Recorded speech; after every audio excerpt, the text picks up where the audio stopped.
ካምፓስ ራሱ ደርሶኝ መሄድ አልቻልኩም ነበር በዚህ ህመም ምክንያት ማለት ነው። እዚሁ ጅማ ነበር የደረሰኝ።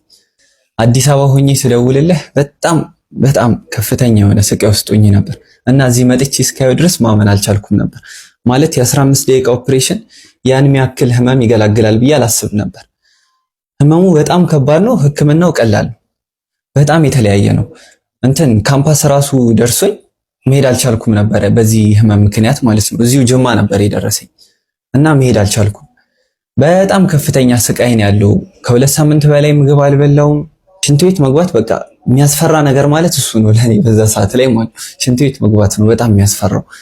ስቃዩ ሽንት ቤት ሲገባ ያለው ስቃይ በጣም ከባድ ነው። ኢቭን በቃ ለስላሳ እንኳን ቢሆን ምንሻናው ነገር አያስገባም። ለዛ ብዬ በቃ ፈሳሽ ነገር ብቻ ነበር የምጠቀመው።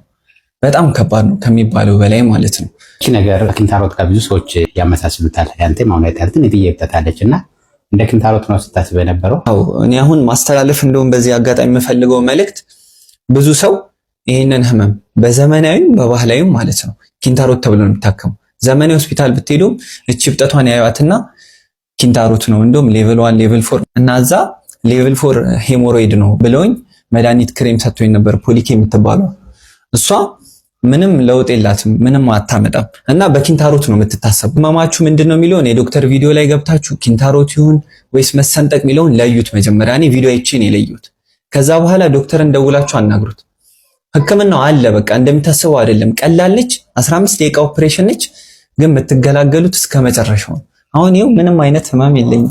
ስመጣ የነበርኩባትን አውቀዋለሁ። ሽንት ቤት ገብቼ ወጣሁ። አሁን ሽንት ቤት ትናንት 2 ገባሁ። ይማማለው ያ ህመም የት ሲቃዋለው ያ ህመም ጭራሽ ተገላገልኩት። እቺ በሽታ ሲቃዋ ቢዙ ህክምናው ቀላል። ህክምናው ከስቃይ ወደ ሳቅ ነው። አታምኑ ማለት እስክትሰሩ ድረስ መጀመሪያ በጣም ስቃይ አለው። ሳልሰራ ፊት እዚህ መጥቼ አንድ ቀን አልጋ ሰጥተኸኝ ነበር እንደመጣሁ ተቀብሎ። ስንጥቃት ሲሆን ህመሙን ዶክተር በደንብ ስለሚያውቀው ከሁሉም ነው ቅድሚያ የሚሰጣችሁ። አልጋ ሰጥቶኝ ያ ቀን አላደርኩም ማለት ተኝቼ አላደርኩም። ከዛ በዛ ስቃይ ላይ ሆኜ ነው የገባሁት። ኮኦፕሬሽን ስወጣ ግን ሌላ ሰው ሆኜ ነው የወጣሁት። አላመንኩም ሁላ።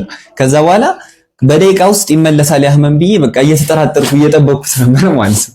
ባይ አይመለስም ይሄ ነገር የት ሄደ ምናምን ማለት ጀመርኩ ማለት ነው። እና ሳታስቡት ነው ያን ያክል የሚጠፋው። ያጠፋል ብላችሁ አታስቡም። ኦፕሬሽኑ ከነበረብኝ ህመም አንፃር ይጠፋል ብዬ አላስብም ነበር። ግን ይኸው ተገላገልኩት። ከስቃይ ወደ ሳቅ የሚባለው የእውነት ነው። እኔ መጥቼ አይቼዋለሁ እና መታችሁ ሞክሩት፣ ታከሙ። ኪንታሮት ነው ተብሎ ብዙ ሰው ባህላዊ መድኃኒት አምጥቶልኝ ዘመናዊም ታክም ያለው አልዳንም። የሆነ ቀን ምሽት በቃ ይሄ ህመም አይደንም፣ ሰው ካልበላ ካልሰራ ምንም ጥቅም የለውማ አይደንም ምናምን ብዬ በቃ ተስፋ ቆርጬ ያንተም ቪዲዮ ድንገት ቲክቶክ ላይ ሄሞሮይድ ብዬ ሰርች አድርጌ እያየው መጣ። ከዛ ይቺ ህመም እንደ ኪንታሮት ትታሰባለች የሚለውን ቪዲዮ ገብቼ ሳየው ታስረዳለህ፣ በደንብ ታብራራዋለህ። ሳየው የራሴ ህመም የሆነ በቃ የሆነ ነገር ቅልል አለኝ፣ ህመሜን ሳቅ ማለት ነው። ከዛ በነጋታው ደወልኩልህና አንተም አስተናገድከኝ በሚገባ መልኩ። ስቃይም ከዚህ በኋላ አይኖርም።